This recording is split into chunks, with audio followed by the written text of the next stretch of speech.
Hi friends, அஸ்ஸலாமு அலைக்கும். இன்றைக்கும் ஒரு இன்ட்ரெஸ்டான வீடியோவோட உங்களை சந்திக்கிறேன். வீடியோ லாஸ்ட்டாக ஸ்கிப் பண்ண பாருங்கள். இன்றைக்கி பெப்பர் சிக்கன் கறி எப்படி சமைக்கிறது லஞ்சுக்கான. அடுத்து அதற்கான மசாலா பவுடர் ஒன்று ரெடி பண்ணிக்கிறேன். அதையும் உங்களுக்கு வீடியோவாக போட்டிருக்கேன். வீடியோவை நீங்கள் லாஸ்ட்டாக ஸ்கிப் பண்ண பாருங்கள். இந்த வீடியோ எடுத்தது அன்றைய நாள் காலையிலேருந்தே சரியான மழை. அப்போ அன்றைக்கி நான் கடலை தான் நான் வச்சுருந்தேன். கொண்ட கடலை கூனி போட்டு அடுத்து காஞ்ச மிளகாய் கருவேப்பிலை வெங்காயங்கள் தாளித்து அப்படி தான் செஞ்சுருந்தேன்.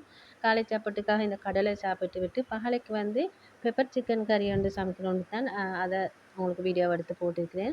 பெப்பர் சிக்கன் கறி செய்கிறதுக்கு நான் அன்றைக்கி ஒரு 500 கிராம் போல் சிக்கன் எடுத்திருந்தேன். சிக்கனை நீங்கள் இப்படி எடுத்தால் நீங்கள் உப்பு மஞ்சள் இதுகள் போட்டு நல்லா கழுவிக்கோங்க. உப்பு தூள் இல்லை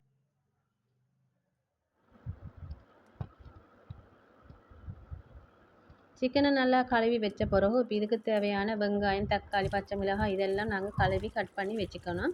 இப்போ இதுக்கு ஒரு சாதாரண சைஸ் வெங்காயம் எடுத்துக்கோங்க. அதை நல்லா கழுவி வெட்டி எடுத்துக்கோங்க. அடுத்தது தக்காளி பெரிய தக்காளின்னா ஒன்று சின்ன தக்காளின்னா ஒரு 2 சேர்த்துக்கோங்க. அதோட பச்சை மிளகாய் 2 சேர்த்துக்கணும். இப்போ இதெல்லாம் நல்லா கட் பண்ணி வச்ச பிறகு ஒரு சட்டியில் எண்ணெய் சேர்த்துக்கோங்க. எண்ணெய் தேங்காய் தான் சேர்த்துட்டேன்.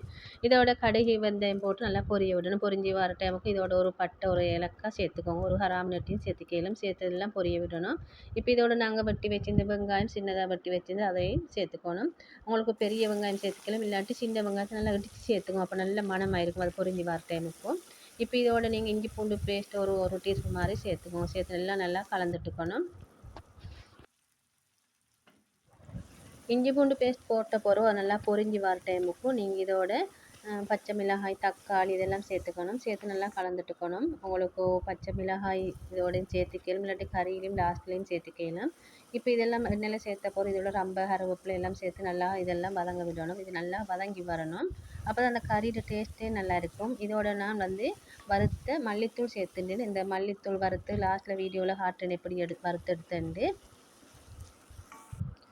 இந்த மல்லித்தூள் பீஃப் சிக்கன் நான்வெஜ் கறிகள் நீங்கள் சேர்த்து அந்த கறி செஞ்சு பாருங்கள். டேஸ்ட் அப்படி நல்லா இருக்கும். மனமும் தான் டேஸ்ட் சுவையும் நல்லா இருக்கும். சேர்த்த போது இதை நல்லா கலந்துட்டுக்கணும். இப்போ இதோட நாங்கள் கழுவி வச்சு இந்த சிக்கனை சேர்த்துக்கணும்.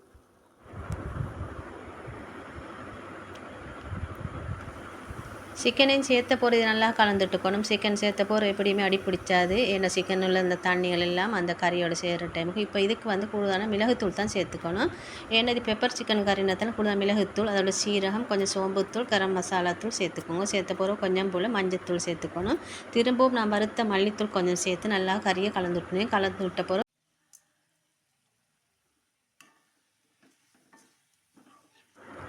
கறியை கலந்துட்ட பிறகு தேவையான உப்பு சேர்த்துக்கணும். உப்பு நான் அன்றைக்கு கல் உப்பு தான் சேர்த்து நல்லா கலந்துட்ட பிறகு கொஞ்சம் பெரிய வெங்காயம் வெட்டி வச்சிருந்தது அதையும் இதுக்கு மேலால் தூவி அப்படியே மூடி போட்டு வேக வச்சிட வேண்டியதுதான்.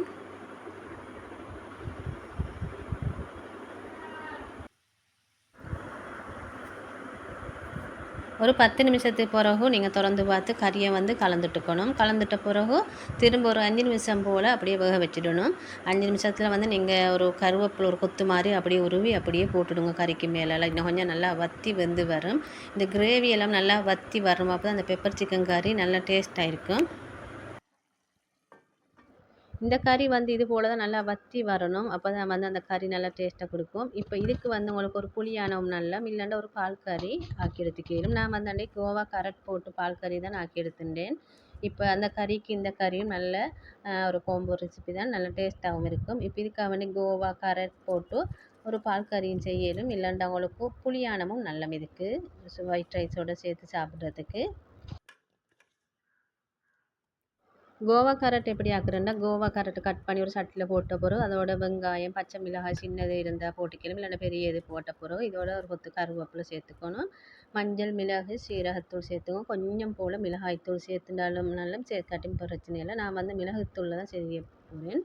இதுக்கு கொஞ்சம் போல் வெந்தயம் ஆசித்தூள் சேர்த்து உப்பு சேர்த்து ஒரு டீஸ்பூன் மாதிரி எண்ணெய் சேர்த்து வேக வச்சு நல்லா வதங்கி வரும். வதங்கி வந்த பிறகு நீங்கள் தேங்காய் பால் கட்டி தேங்காய் பால் ஊற்றி இது இறக்கிக்கலாம். ஒரு லன்ச் டைமுக்கு நீங்களும் இந்த கோம்போ ரெசிபியை நீங்களும் செஞ்சு பாருங்கள். ஒயிட் ரைஸோடு சேர்த்து சாப்பிட அப்படி நல்லா இருக்கும். அடுத்து லாஸ்ட்டில் காட்டுற வீடியோ வறுத்த மல்லித்தூள் அதாவது இந்த பீஃப் சிக்கன் மட்டன்களுக்கு போட்டு ஒரு கரண்டி போட்டு நல்லா டேஸ்ட்டாக இருக்கும் உங்களோட கறி. இதுக்கு 1 கிலோ மாதிரி மல்லி விதை எடுத்துன்னு அதை கழுவி காய வச்சப்போ இப்போ நல்லா வறுத்து எடுத்துக்கணும்.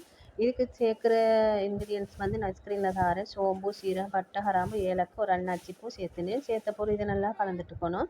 இப்போ இதோட கொஞ்சம் போல் கருவேப்பிலை சேர்த்து நல்லா வறுத்தெடுத்துக்கணும். வறுத்தெடுத்து ஆற வச்ச பிறகு நான் மில்லுக்கு கொடுத்து அரைச்சி எடுத்துக்க போகிறேன். உங்களுக்கு கொஞ்சம் போல் செய்தேன்னா உங்களுக்கு மிக்சியில் போட்டு பவுடர் பண்ணி உங்களுக்கு வச்சுக்கணும். நான் இது கூடுதல் அளவு செய்கிறதால மில்லுக்கு கொடுத்து அரைச்சி எடுத்த பிறகு கொண்டு வந்து பார்த்தேன் இப்படின்ட்டு இப்படி தான் கலர் இருந்துச்சு. நல்ல மணம் கூட இது. இப்போ இதை உங்களுக்கு ஒரு சின்ன ஒரு பொட்டில் போட்டு உங்களுக்கு யூஸ் பண்ணிக்கலாம். பெரிய ஒரு பக்கெட்டில் போட்டுட்டு அதில் இது கொஞ்சம் எடுத்து இப்படி ஒரு பொட்டில் போட்டு வச்சுட்டா உங்களை பீஃப் மட்டன் ஆக்குற டைமுக்கு ஒரு கரண்டி போட்டாலும் நல்லா டேஸ்ட்டாக இருக்கும். இந்த மசாலா பவுடரை நீங்களும் வீட்டில் ரெடி பண்ணி வச்சு பாருங்கள். உங்களோட கறிகள் சொல்லவே தேவையில்லை, அப்படி டேஸ்ட்டாக இருக்கும். இந்த வீடியோ இதோட முடிய போகுது. வீடியோ எல்லாருக்கும் பிடிச்சிருக்குன்னு நினைக்கிறேன். பிடிச்சிருந்தா லைக் பண்ணி சப்ஸ்கிரைப் பண்ணி ஃபாலோ பண்ணி வச்சுக்கோங்க. இன்னும் ஒரு இன்ட்ரெஸ்டான வீடியோ சந்திக்கும் வரை எல்லாருக்கும் தேங்க்ஸ் ஃபார் வாட்சிங்.